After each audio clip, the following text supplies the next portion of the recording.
Olá, boa noite. É notícia entrevista hoje Celso Amorim. Ele é chefe da assessoria especial da Presidência da República e foi ministro das Relações Exteriores nos 2 primeiros mandatos do presidente Lula. Ministro, boa noite para o senhor. Boa noite, Kennedy. Um prazer. A honra é minha de entrevistar o senhor. Ministro, estamos no 20º dia da guerra. O presidente Lula, o ministro Mauro Vieira, o senhor, têm feito contatos com as autoridades da região, tanto do lado de Israel quanto do lado palestino, Hamas, países vizinhos ali. A gente sabe que está em jogo a libertação dos reféns do Hamas e o resgate de brasileiros que estão em Gaza. Tem 6 mil estrangeiros, aliás, em Gaza, e tem uma população ali impedida de sair. Como é que estão as negociações específicas, ministro? Teve uma reunião hoje com familiares dos que estão reféns. Como é que andam essas negociações? Hoje foi um evento mais, digamos assim, de solidariedade, de demonstrar, inclusive do presidente Lula, demonstrar o que ele tem feito pelos reféns, independentemente até de serem brasileiros ou não, mas também tem brasileiros, pelo menos um, e com familiares também de um brasileiro que morreu. Então, hoje foi mais esse objetivo, não era uma coisa negociadora propriamente, mas o presidente Lula tem falado praticamente todos os dias, ou quase todos os dias, com o chefe de Estado na região. Aí também, claro que também falando do tema da paz mais amplo, dos reféns, enfim, da necessidade de contenção, mas muito especificamente também voltado para os brasileiros que estão em Gaza. Então, ele já, graças ao trabalho lá da nossa embaixada e dos contatos, conseguimos trazer, já há uns 10, 12 dias, trazê-los de onde estavam, que é uma área que estava sendo muito bombardeada.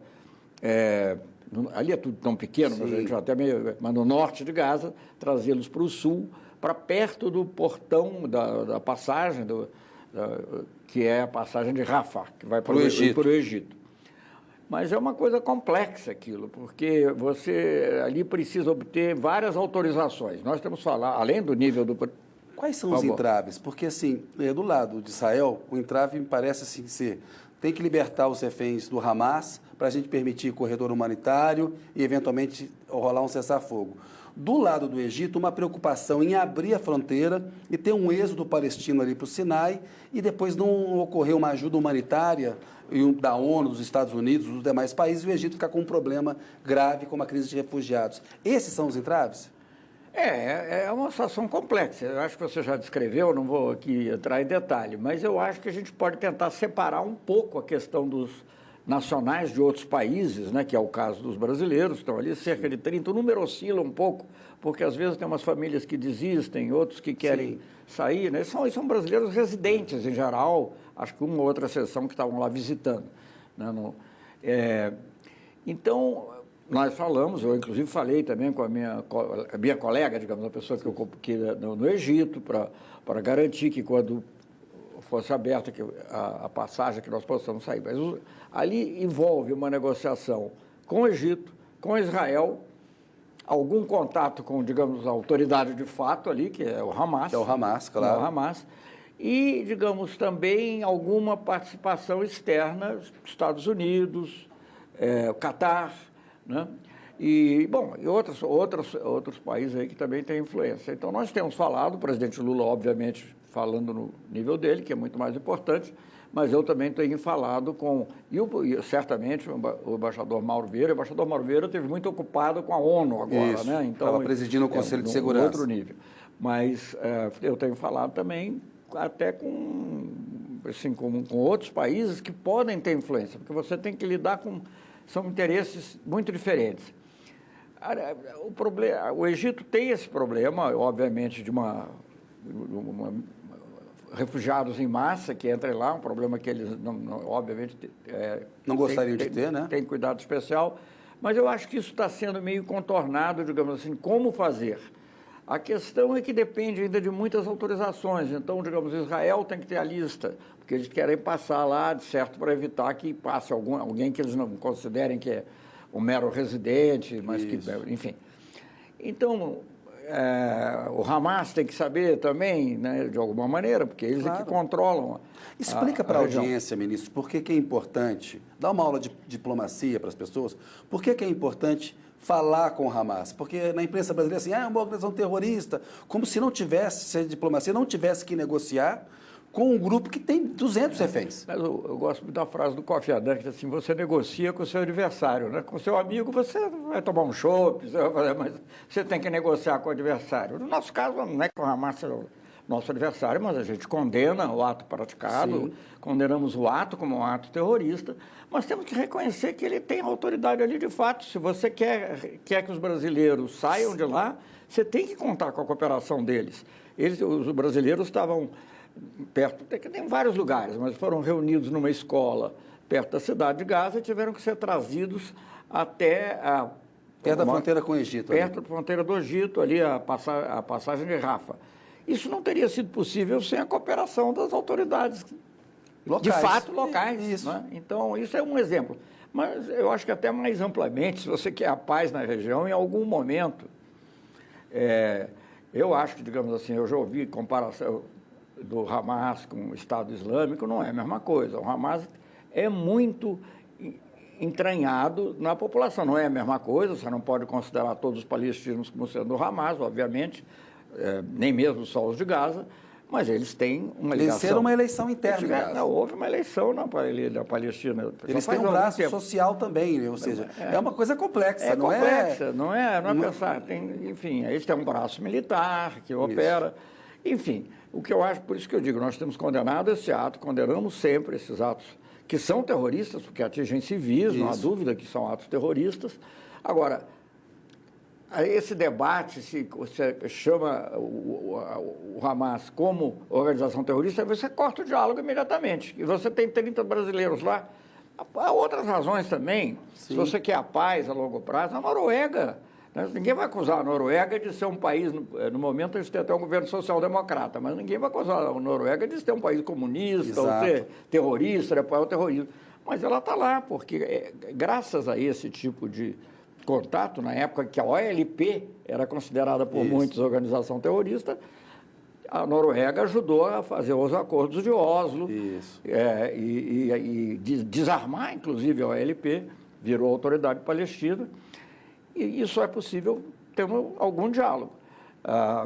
O diálogo não necessariamente... em algum momento, para ter paz na região, será necessário negociar com o Hamas. Você pode não ser diretamente, eu não tenho nenhum interesse específico em falar com o Hamas. Eu acho que não há. Há outros que falam, né? Veja bem... O Catar, por exemplo, fala. O Irã fala, o Catar fala, a Turquia fala. A Turquia é um país da OTAN. A Turquia é um país da OTAN. E o Erdogan fala, recebe representantes do Hamas. E por isso talvez venha a ter um papel importante numa negociação. E fala com Israel também. Agora até a situação está mais difícil um pouco, mas ele também tinha relações boas, eu diria, até com Israel. Então a vida política internacional é muito mais complexa do que você queria definir. Esses são bons e aqueles são maus. Não é assim, né? Então... Essa compreensão é fundamental se você quer chegar a uma conclusão pacífica. O Lula, na terça-feira, falou em genocídio que está acontecendo em Gaza. É uma palavra muito forte, ele subiu o tom. Né? Porque ele está vendo, a gente está vendo mais de 2.700 crianças palestinas morrendo. Né? É um bombardeio de saturação. A gente viu isso em Dresden na Segunda Guerra, viu em guerras... O que lembra mesmo é Dresden. Né? Lembra Dresden, né? Que é uma cidade alemã bombardeada pelos aliados, assim, virou pó. É impressionante. E foi vingança ali. E foi vingança, né? Então, assim, vingança não é justiça. Eu tenho dito isso nos comentários que eu tenho feito. Nesse momento, ministro, Israel está cometendo crimes de guerra. A Silvia Steiner, por exemplo, que foi juíza do TPI, acha que há um crime ali de limpeza étnica, que há crime de guerra em andamento, porque tem uma população que está impedida de sair e que está sofrendo bombardeio. Limpeza étnica, até uma expressão que eu também já usei. Veja bem, eles estão atacando a população, claro que o motivo seria atingir o Hamas, alcançar os líderes do Hamas, mas volto a dizer, aquilo é muito entranhado, não é assim como se fosse uma gangue ali terrorista colocada ali que não terá, não. Eles ganharam uma eleição, eles administram, eles é que fazem as coisas lá, boas ou más, sei lá, não me cabe julgar. Então, em algum momento vai ter que se conversar. A ideia de que você pode destruir totalmente o Hamas é uma ideia, é uma ilusão. Não vou nem entrar num qualificativo, mas é uma ilusão.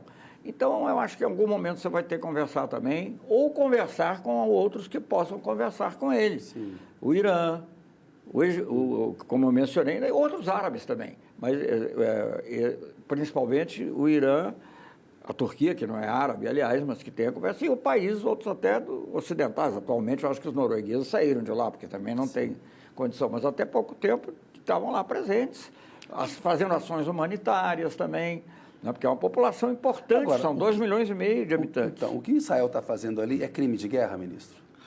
Olha, eu não sou juiz, então eu não faço esse tipo de julgamento. Eu acho que o que está fazendo ali é uma coisa que não vai adiantar para a paz de Israel, eu acho. O que mais melhoraria, porque ali se tem duas coisas, o curtíssimo prazo. Pode isolar Israel no cenário internacional? É desproporcional a resposta? Eu acho que é desproporcional. Essa que acho que é a questão. É, digamos, uma devastação de uma população civil. Né? Você mencionou o número de crianças. As crianças são terroristas? Claro que então, não dá. Né? Claro que então, não, sabe, não é o caminho. Não é o caminho. Agora, não cabe a mim ficar dando... Agora, é preciso tomar cuidado para que não haja, digamos, realmente violações constantes e absurdas do direito humanitário internacional e do direito internacional em geral. Isso é importante. A gente viu nessa quinta-feira uma primeira entrada terrestre em Gaza das tropas israelenses. Estão preparando uma entrada massiva. A gente já sabe o que é uma guerra urbana. A gente viu isso no Líbano em 82 e aí o número de baixas pode subir muito. Israel fala, saiam da área de combate. Mas estão todos dentro de Gaza. Primeiro falou, vão para o sul, bombardearam o sul. Nesse momento, qual que é o risco, ministro, de uma invasão terrestre escalar o conflito e levar o envolvimento de outros países como o Irã? Há esse risco no momento? Eu acho que há. Porque mesmo os países que são, digamos assim, ou mais moderados, ou que por outra razão qualquer, países árabes, que não simpatizam com o Hamas, quando há uma situação como essa, de uma matança indiscriminada praticamente, é difícil até para os dirigentes, até os monarcas, digamos, falando das monarquias árabes, conter aquilo que eles chamam a rua árabe. A rua árabe pesa. Né? Quando houve a invasão do Iraque, isso mobilizou muita gente lá, mobiliza e acaba afetando. Então, eu acho que o risco, e legitima outras ações. Né? Se você tem uma matança eu não estou legitima, não estou dizendo que eu acho legítimo, mas dá uma razão para ataques, dá um pretexto. Então, pode haver pode haver ataques do Hezbollah. Não quero que haja, obviamente, queremos fazer tudo nas nossas conversas, não quero dizer isso. Nas nossas conversas, inclusive, o que nós falamos sempre é que deve se evitar o alastramento, mas o risco de alastramento é real. Síria, e até eu acho que algumas monarquias, eu não vou citar especificamente, às vezes elas são obrigadas a tomar uma atitude para manter a sua sustentação, né? Porque se não tiver solidariedade, veja bem, eu estive lá muitas vezes, conheço bem, por exemplo, a Autoridade Palestina. A Autoridade Palestina, na Cisjordânia, né, o Mahmoud Abbas, que era a antiga OLP, né, não tem simpatia nenhuma pelo Hamas. Exato. A gente sabe disso. Né? São os rivais totais. Mas, nesse momento, eles não criticam. Se qualquer declaração oficial da Autoridade Palestina, da Liga Árabe, não tem uma palavra de crítica. Eles não falam aquilo que a gente diz, por exemplo, o ato foi terrorista e tal e tal. Não, porque não pode, entendeu? Porque com essa ameaça direta, ameaça que já está se concretizando na realidade, mas com essas ações diretas de Israel seria, digamos assim, uma espécie de crime de lesa pátria, seria uma coisa que eles não têm condição de fazer. Então, é preciso que Israel compreenda que isso também é do interesse deles. Eu li outro dia um artigo do Obama, que eu nem concordo com tudo lá não, mas ele chama atenção para isso. Faz um alerta. Faz um alerta. O alerta não só pelo direito humanitário geral, pelo caso da população palestina, mas até pelo interesse de Israel. E veja bem, isso está acontecendo no momento que tem outra guerra, que é a guerra Rússia-Ucrânia. O risco de se entrelaçarem essas duas guerras é muito grande. A Rússia já está mandando, os Estados Unidos já mandou porta-aviões lá para o Mediterrâneo, a Inglaterra também mandou outros navios, e a Rússia está mandando caças munidos de foguetes hipersônicos. E a Rússia tem interesses na Síria, interesses estratégicos, porque ela teve muito presente lá na... Apoiou Bashar al-Assad a resistir então. a tentativa de tirar do poder, russo, que era apoiado pelos desde a época americanos. dos czares, é ter presença no Mediterrâneo. Eles não vão perder isso, entende? Então, isso é tudo muito perigoso. O senhor vê risco de uma terceira guerra mundial? Olha, eu não vou fazer, acho que meu papel não é de falar nada alarmista, mas eu acho, não há a menor dúvida que já se dizia isso com a guerra da Rússia contra a Ucrânia, mas agora eu acho mais forte ainda, é a situação mais perigosa que se vive desde a crise dos mísseis de Cuba. Com uma diferença, que a crise dos mísseis, é claro que a gente está falando hoje aqui, porque começo não aconteceu... dos anos 60, em 60... eu estava entrando para o Rio Branco em 63. 63. Então, minha vida diplomática é longa, então... O presidente era o Kennedy nos Estados Unidos, é verdade? Era o Kennedy. 63. E o Khrushchev na Rússia. Pois é, mas é isso que eu quero dizer. Lá eram duas pessoas. Quer dizer, se eles fizessem o joguinho normal, tinham que encontrar uma solução. Agora, você tem uma coisa que tem um conflito entre vários países, mas também atores que você não controla. Então, isso é uma coisa muito arriscada, muito arriscada. E o alastramento do conflito, digamos, no próprio Oriente Médio, pode contaminar, o Mar Negro é ali perto, a Síria. Então, eu acho que nós vivemos uma situação muito perigosa. Além de estar criando uma fissura, porque você tem duas formas de organizar o mundo, digamos assim. Eu não tenho nenhuma simpatia histórica pelo Kissinger, até pelo papel que ele teve no Chile, na derrubada, aqui mesmo, né? Mas principalmente no Chile. Mas está faltando um Kissinger, está faltando uma pessoa que veja um pouco a necessidade de ver a ordem internacional, a organização, o equilíbrio, que é o que pode manter a paz, e não tanto o espírito de cruzada. E eu acho que esse espírito de cruzada, que a administração americana hoje parece imbuída, pelo último discurso do Biden, combinado com aqueles conflitos lá no Oriente Médio, é um coquetel perigoso. Não, é importante essa análise do senhor. Ministro, queria que o senhor explicasse para a nossa audiência que a causa palestina ela é reconhecida pelo direito internacional. O que é isso? Há 7 décadas teve uma partilha da Palestina, né, e a ONU decidiu que ali haveria 2 estados convivendo no mesmo território. Essa solução nunca foi implementada de fato. E, ao longo do tempo, Israel foi ocupando territórios que estavam com os palestinos. Né? De fato, né? Enfim, os palestinos foram perdendo... Principalmente depois da Guerra de 67. 67, né? Foram perdendo o território. Né? Explica para a gente as raízes desse conflito. O senhor vê possibilidade de um dia chegar nessa solução de 2 estados no mesmo território? É a única solução. É a única solução. Agora, tem que ter reconhecimento de que, para que sejam 2 estados no mesmo território, com fronteiras seguras, o lado palestino tem que ter um mínimo de condições. Por exemplo, hoje a Palestina toda, seja a Cisjordânia, seja a Gaza, não tem um aeroporto, não tem um porto, sabe? Então, não tem o próprio policiamento, a não ser o policiamento dentro das cidades, de Israel, no caso da Cisjordânia. Em Gaza nós não estamos presentes por causa justamente do Hamas. Então, eu acho que é possível.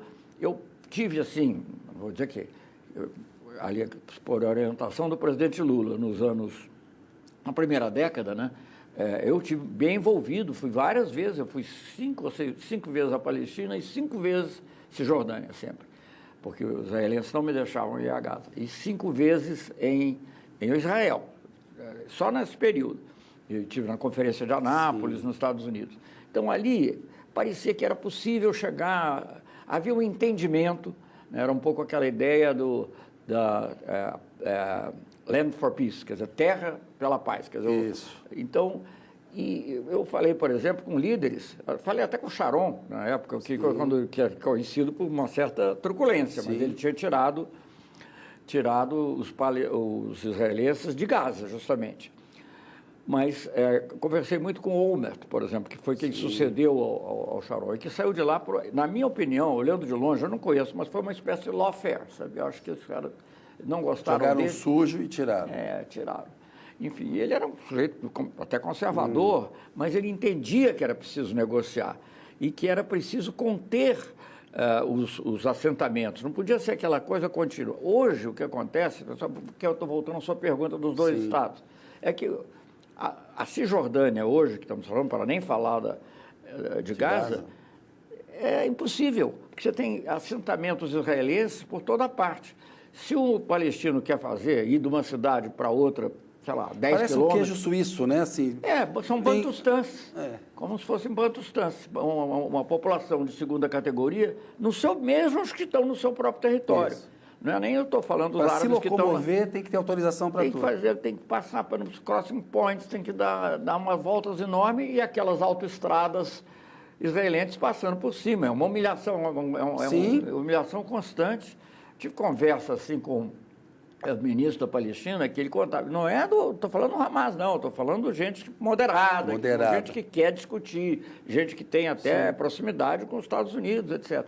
Ele dizia, olha, Celso, é uma coisa assim terrível, porque você passa no crossing point, ministro exterior falando, você passa num crossing point, um soldadinho de 18 anos, nada contra a juventude, mas um soldadinho de 18 anos te barra, fala, e ele contando, e diz assim, baixa os olhos, soldadinho dizendo, sabe? É humilhante. Muito Claro, humilhante, claro então que é muito difícil, muito difícil. Ministro, o senhor falou desse espírito de cruzada dos Estados Unidos, né?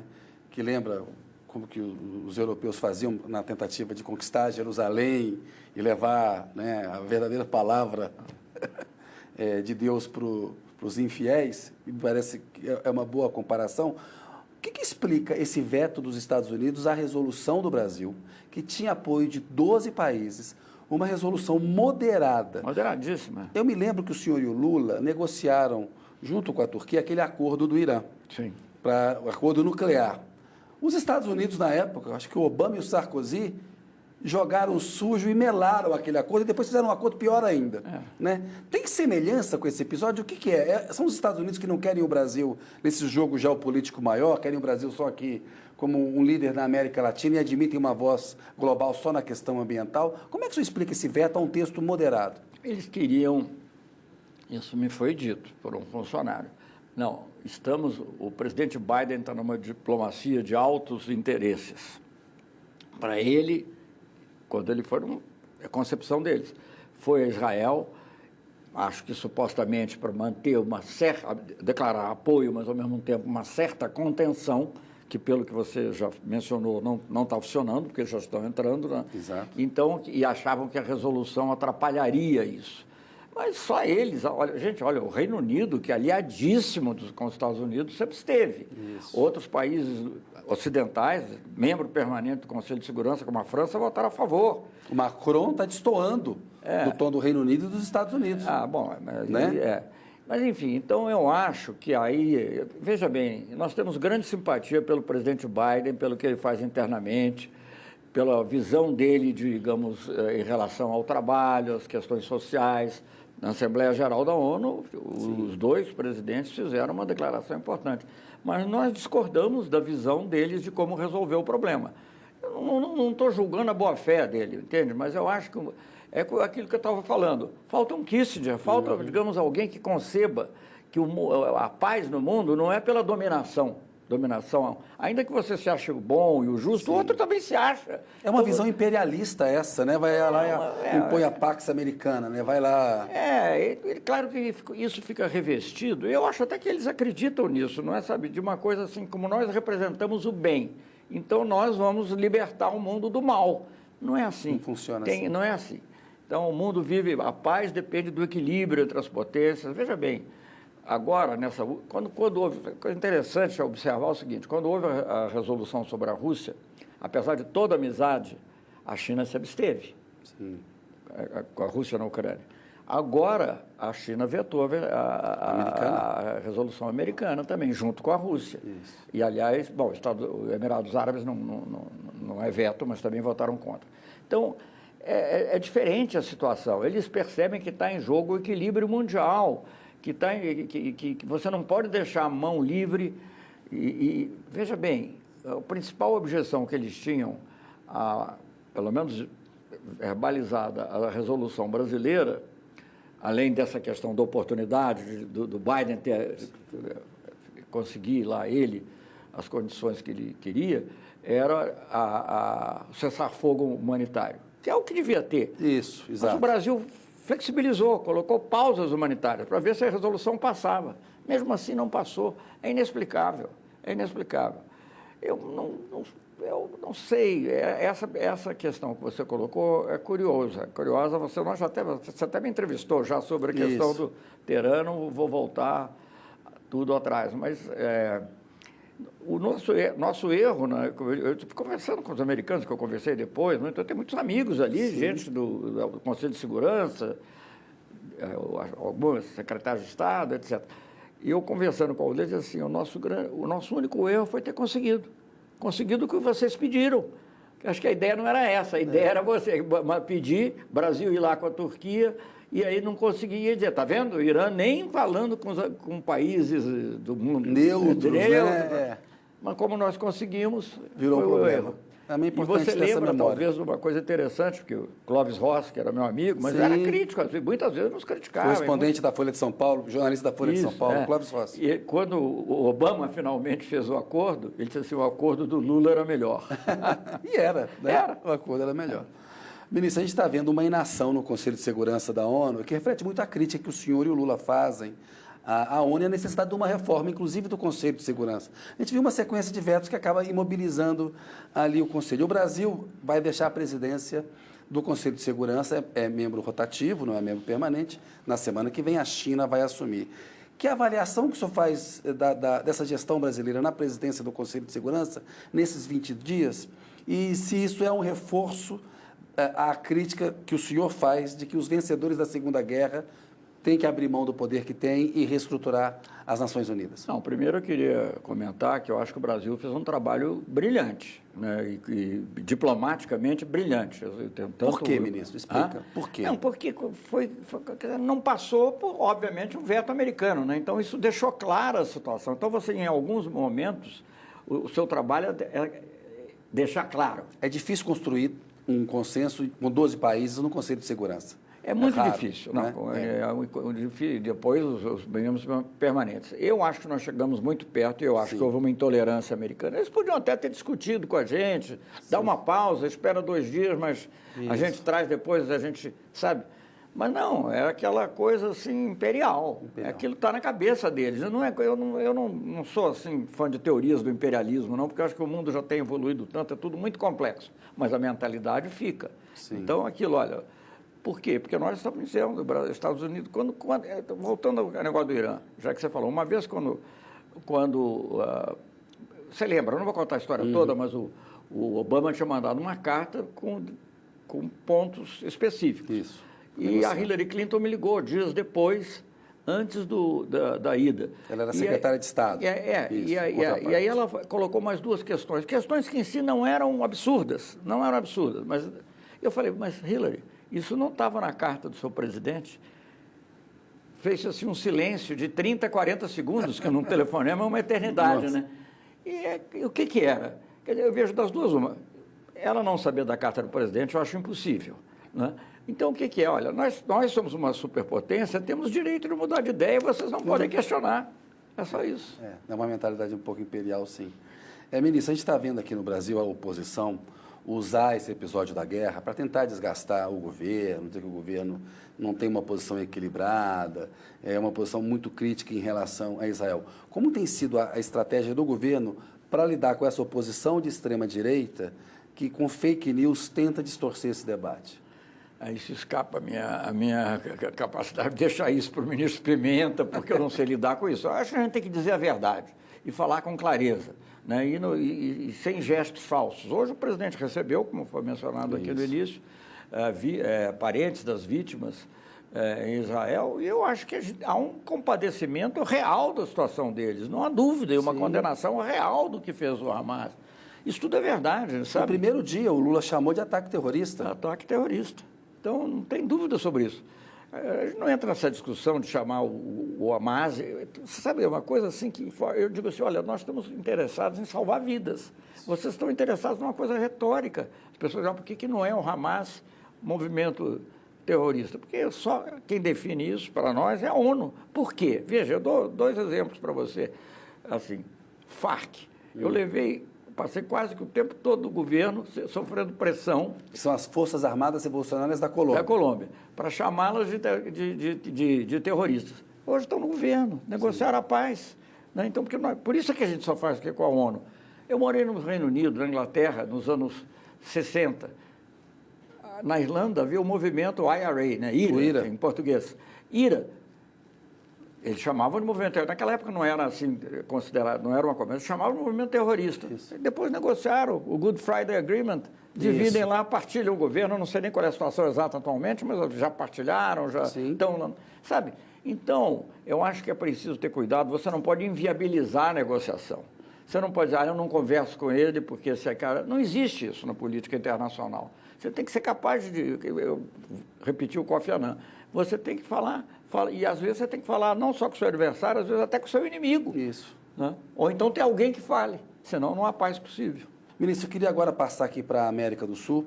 No último domingo teve o primeiro turno da eleição argentina. O Sérgio Massa, candidato peronista, que conta com a simpatia do governo brasileiro, passou em primeiro lugar para o segundo turno. Mas o Javier Milei, de extrema-direita, conseguiu a segunda vaga para o segundo turno. A Patrícia Bullrich, que é de direita, apoiou o Javier Milei e a eleição é 19 de novembro. Qual que é o grau de preocupação com uma eventual vitória do Milei e que consequências isso teria para o Mercosul e para o Brasil? Olha, eu não vou... A Argentina é um país soberano, as eleições têm transcorrido bem, agora, eu não posso esconder que se o próprio candidato diz que vai acabar com o Mercosul, que o presidente Lula é comunista, por mais que a gente queira, a gente vai tentar, se for o caso, mas eu acho que isso não vai acontecer, para falar a verdade. Eu acho que a situação caminha, sem querer interferir, apenas uma análise, eu acho que a situação caminha para uma vitória do Massa. A tendência é essa, agora o senhor acha? A tendência é uma vitória do Massa. Eu acho. Não sei, a gente nunca pode ter certeza, né? Mudou um pouco, porque havia um temor grande do Lula em relação à vitória. Havia um temor de todos, né? Que aparecia nas pesquisas, mas eu tenho a impressão que o candidato do tipo do Massa, ou ele vai subindo sempre, ou ele depois derrete. É a minha sensação. Ele não tem meio termo, ele não vai conquistar aquele voto intermediário, muito pouco. Né? Então, eu acho que a tendência maior, os radicais, como eles se chamam na Argentina, né? O Partido Radical, não vai ficar com Massa, por exemplo. Eu acho que grande parte do eleitorado não vai ficar, apesar do apoio da Patrícia Bullrich. Vai ficar com o Milei. O senhor falou Massa, não vai ficar com o Milei, os radicais. Não vai ficar com o Milei. Não vai ficar com o Milei. Claro. Vai ficar, pois é o Milei que pode derreter. É o Milei que pode derreter? Não, eu estava me referindo ao Milei, desculpa. Não, perfeito. Ministro, tem aí outra eleição importante, a eleição americana no ano que vem. Né? O Trump, tudo indica, vai conseguir ser o candidato republicano e repetir o duelo que travou com o Biden em 2020. Qual que é o grau de preocupação de vocês? O senhor mesmo falou que vocês têm boas relações com o Biden. Foi uma vitória contra a extrema-direita, uma vitória da democracia, a eleição dele, como foi a do Lula aqui no ano passado, em 2022. Queria uma análise do senhor sobre a eleição americana. O governo Biden foi muito correto também com as nossas eleições. Né? Eu acho que eles tiveram uma influência muito importante, até no setor militar. Eu acho. Não teria informação de cocheira, mas a análise leva a isso, pelo que eles próprios disseram. Então, obviamente, também a nossa simpatia, embora, volto a dizer, no plano da estratégia internacional, não necessariamente a gente veja tudo da mesma forma. Vamos ter que lidar com a realidade, né? A gente nunca deixou... Veja bem, eu acho que a situação os posicionamentos do Trump, até o apoio aqui ao Bolsonaro, a extrema-direita, há um problema da extrema-direita no mundo, isso é uma coisa civilizatória que a gente tem que analisar. O que, de um modo geral, a gente tem visto a centro-direita desaparecer, ou se tornar apenas um fator dentro de um conjunto. Isso é verdade na Europa, é verdade nos Estados Unidos, é verdade na boa parte da América Latina. Então, mas a gente terá que lidar com o que for. Claro que as nossas simpatias são óbvias, por um lado, apesar das divergências, digamos, em maneira de lidar com a questão, com a situação. Né? O presidente Lula sempre fala muito em paz, né? Quer dizer, seja na Ucrânia, seja onde for. Mas está um pouquinho longe ainda, agora o mundo está ficando complexo. Sabe? Coisas mais urgentes aí, né? Uma outra coisa que eu queria falar com o senhor é da relação com Cuba. O presidente Lula, o senhor, quando ministro, o PT também, em relações muito boas com Cuba. Houve um avanço em relação ao embargo que dura mais de 6 décadas, o embargo americano contra Cuba. É o embargo mais duradouro, mais longo da história moderna, né? Cuba é sempre uma questão complicada para os americanos pela influência que tem na Flórida, que é um colégio eleitoral importante para a eleição presidencial. O senhor teve alguma chance de avanço em relação ao embargo, a forma como os Estados Unidos tratam Cuba? Que gestões vocês têm feito nesse sentido? Não, eu vejo, né? E eu acho que, inclusive, a intenção do Biden era um pouco essa, como ele anunciou, pelo menos voltar ao que o Obama tinha obtido. Depois, pela fragilidade da maioria no Senado, depois perdeu a maioria na Câmara e tal, acho que isso se tornou mais difícil. Mas eu até disse, outro dia recebi um grupo de deputados aqui, americanos, mas eram deputados progressistas, então eu me senti mais livre para falar. E disse assim, olha, vamos pensar, vamos ver uma coisa, os Estados Unidos já perderam a guerra com Cuba. Se você passa 60 anos no embargo e não consegue fazer nada, perdeu a guerra. 60 anos, às vezes, é a duração de vida de um país. Né? Se você pegar lá a Europa, a antiga Iugoslávia, aqueles países da Europa Oriental, 60 anos é o tempo que existiu. Né? Então tem que se convencer de que tem que ser outra coisa. Eu não estou querendo fazer uma defesa absoluta do governo cubano em todos os seus aspectos. Tem aspectos positivos e aspectos negativos, não vou, como provavelmente quase todos os governos, mas eu acho que certamente o embargo, e sobretudo o que foi feito pelo Trump, que foi a qualificação do governo cubano como governo que apoia o terrorismo, teve efeitos devastadores na pandemia. Navios que levavam medicamentos não puderam chegar a Cuba, isso é um absurdo. Sim. E a gente vai lá hoje, sabe que tem um problema sério de alimentação, tem um problema sério de medicamentos, é quase que emergencial. E o Brasil tem feito o possível para ajudar e fará o possível para ajudar. Além disso, o Brasil tem possibilidades de investimento. Cuba tem um nível de educação altíssimo, comparado com outros países aqui da América Latina. Então, isso tem que ser aproveitado. Cuba tem que ser uma ponte ali para o Caribe como um todo, de coisas sofisticadas. E eu acho que é isso que o Brasil deve ajudar a fazer e se beneficiar com isso também. Até o Porto de Mariel, que foi objeto de tanto ataque, aquilo ali pode ser... O que acontece hoje? Acontece hoje que já tem muitas empresas ali na área, eles têm uma espécie de zona franca. Mas como Cuba está muito fragilizada, acaba sendo uma zona franca para dentro, para entrar. O que tem que fazer? Tem que fazer daquilo uma zona franca que tenha um alcance em todo o Caribe. Há interesse econômico. Quando o Brasil financiava, em 2010, o Porto de Mariel, as pessoas criticavam, gente, é um porto de águas profundas, não é para Cuba negociar com a Nicarágua, é para exportar para os Estados Unidos, é para o mundo. E isso é exportação de serviços brasileiros. Quando você faz um financiamento desse, você está financiando empresas brasileiras. Exatamente, eu acho que pena, porque com toda essa propaganda a gente acabou não aproveitando. Você devia ter empresas brasileiras lá. Hoje em dia você tem empresa do Vietnã, da Espanha e tal, e não tem empresa brasileira. Tem uma só. A questão da Venezuela também é importante. O Brasil, o senhor participou disso, o presidente Lula fizeram um acordo recente com os Estados Unidos para a realização de eleição no ano que vem na Venezuela. Os dois lados se comprometem ali a respeitar o resultado, observadores internacionais. Mas por que a Venezuela é importante para o Brasil? Explica. Bom, primeiro que é nosso vizinho, né? Então já começa por aí. Então nós temos uma fronteira longa. Uma fronteira longa.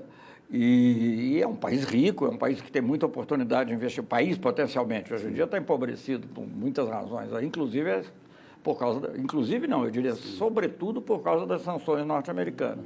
Mas eu acho que eu estou otimista com relação à Venezuela. Tem problema ainda para resolver essa eleição primária, eu não sei como é que vão lidar com isso, essa questão das inabilitações, não sei. Mas eu acho que eu senti assim, um clima distendido, por incrível que pareça, quando eu fui à Venezuela, 6 meses atrás, mais ou menos, a pedido do presidente Lula. E agora em Barbados também vimos uma mudança. Agora, há setores mais radicais, há Milei, há Bolsonaro, também. Então, tem que ser apresentado. Ministro, eu queria uma palavra do senhor também sobre a China, que é importante, tem uma visita importantíssima do presidente Lula, e a gente viu que tem se tentado coisas que vão para além do agronegócio, além da soja e da carne, na relação com a China. Queria uma avaliação do senhor de como que essa relação está estabelecida com a China hoje, olhando em vista que teve uma ampliação dos BRICS. E toda aquela preocupação, vai diluir a presença brasileira, os chineses vão ficar mais fortes dentro do BRICS. Isso era uma preocupação burocrática. Eu acho que o presidente Lula nunca revelou essa preocupação, nem nós apoiamos. Podia ter uma discussão se é mais um, menos uma, nem nós aceitamos todos os países que foram objeto de consenso. E eu acho que essa ampliação, você está fazendo uma pergunta sobre China, eu estou falando dos BRICS, mas acho que tem que falar. Está intricado, né? Não, é pelo seguinte, os BRICS, em parte, a ampliação dos BRICS se explica pelo retrocesso que houve em relação ao G20, puxando de novo para o G7, que é um grupo só de países desenvolvidos. Então, a reação para você ter um equilíbrio no mundo é ampliar e fortalecer os BRICS para ser um fator de equilíbrio em relação ao G7. E isso, acho que já teve uma contribuição para um fortalecimento do G20. O Brasil vai presidir o G20 esse ano e nós somos procurados, políticos, ex-presidentes, além dos governos, né, para... Interessante, essa ampliação dos BRICS fortalece o G20, não tem dúvida. Fortalece o G20, restabelece o G20. O Obama chegou a dizer que o G20 era o órgão mais importante na área econômica, mas depois, por causa das rivalidades com a China e depois com a guerra com a Rússia, mas sobretudo a rivalidade com a China, eles voltaram para o G7. Né? E aí convidavam à la carte quando interessava algum país. Então, eu acho que isso é fundamental. Mas só tentando, em poucas palavras, dizer, a China é hoje o nosso parceiro fundamental econômico. Isso não depende de mim, de você, não depende de ninguém. Isso é um fato da vida. É um fato da vida. E é um fato positivo, porque eu acho que nós criamos um certo equilíbrio. Nós queremos ter fortíssimas relações com os Estados Unidos, com a União Europeia, mas, indiscutivelmente, a parceria mais forte do Brasil, aliás, dito pelo vice-presidente Alckmin outro dia, a parceria mais forte é com a China. E vai ser e vai continuar a ser. O que a gente tem que fazer é conseguir realmente melhorar a qualidade das nossas exportações. Eles agora estão voltando a adquirir aviões, eu não sei exatamente em que estágio está a negociação, porque essas coisas variam, mas acho que estão mais abertos a isso. A conversa do presidente Lula com o presidente Xi Jinping, eu já presenciei várias conversas de presidentes, desde o Itamar Franco com Jiang Zemin. Então, eu nunca vi uma conversa tão assim... com engajamento, entendeu? Porque, em geral, o chinês lê muito, ele vai muito lá pelo Confúcio, né? Então, ele vai lendo ponto por ponto, tudo meio assim, aquilo que foi aprovado pelo Politburo, e com o Xi Jinping, não, ele entrou numa conversa até sobre temas como esse, do Conselho de Segurança, temas sensíveis e importantes. A China é um parceiro fundamental para o Brasil, não queremos que seja o único, obviamente, queremos diversificar, mas assim será, é preciso que os outros países entendam isso. Na semana que vem, o senhor participa da 11ª edição do Fórum Brasil-África. O presidente Lula também fez uma visita importante. Quais são as prioridades do Brasil para a África? Por que foi importante retomar isso? Porque para o governo Bolsonaro, a prioridade ali era só tratar das questões das igrejas evangélicas com atividade lá. Por que é importante a África para o Brasil, ministro? A África é importante em tantos sentidos, que fica difícil até dizer. O que eu quero, talvez, como era pouco tempo, talvez acentuar o seguinte... O presidente já esteve em Angola, esteve na África do Sul, era uma reunião multilateral, esteve em São Tomé e Príncipe, uma reunião da CPLP, mas eu acho que a África, o ano que vem, vai ser um foco muito grande da nossa ação diplomática, da ação econômica. A África não é mais também aquele coitadinho, não, que a gente vai lá só para ajudar, porque é melhor. Não, a África é um continente que cresce muito. Agora, com essas crises, ficou aí fragilizada, problema da dívida, mas durante muito tempo, se você acentuar a China, foi a área que mais cresceu no mundo. Então, é uma área também de oportunidade. A África quer falar de identidade digital, quer falar de muitas coisas e que o Brasil pode fazer junto. Não é nenhuma coisa que você vai lá só para doar alguma coisa. Eu acho que essa é a diferença. Ministro, chegamos aqui no finalzinho, tem um pinga-fogo, aí eu quero voltar para questões domésticas aqui. Queria uma rápida palavra do senhor sobre presidentes brasileiros aí e períodos da nossa história, em poucas palavras. Getúlio Vargas. Unidade nacional. Juscelino Kubitschek. Otimismo e esperança. Ditadura militar de 64. Sofrimento e decepção. Tancredo Neves. Grande político. José Sarney. Também grande político. Fernando Collor de Mello. Valorizou o meio ambiente. Com 92, é verdade. Itamar Franco. Uma pessoa formidável e um mineiro em Brasília, para plagiar o João Cabral de Melo Neto. Boa. Fernando Henrique Cardoso. Um intelectual respeitável. Dilma Rousseff. É uma guerreira do bem. Michel Temer. É um político velho estilo, Jair Bolsonaro. nominável. Lula. Um grande brasileiro, a esperança do Brasil. É uma síntese, eu acho, dos melhores aspectos do Juscelino e do Getúlio. Interessante. Celso Amorim. Operário da Operário. diplomacia. Ministro, muito obrigado pela entrevista. Boa noite para o senhor. Até uma próxima. Foi um prazer, viu? Obrigado. Bom trabalho aí. Obrigado. Pessoal, a notícia volta na semana que vem. Agradeço muito a sua audiência. Um abraço. Até a próxima.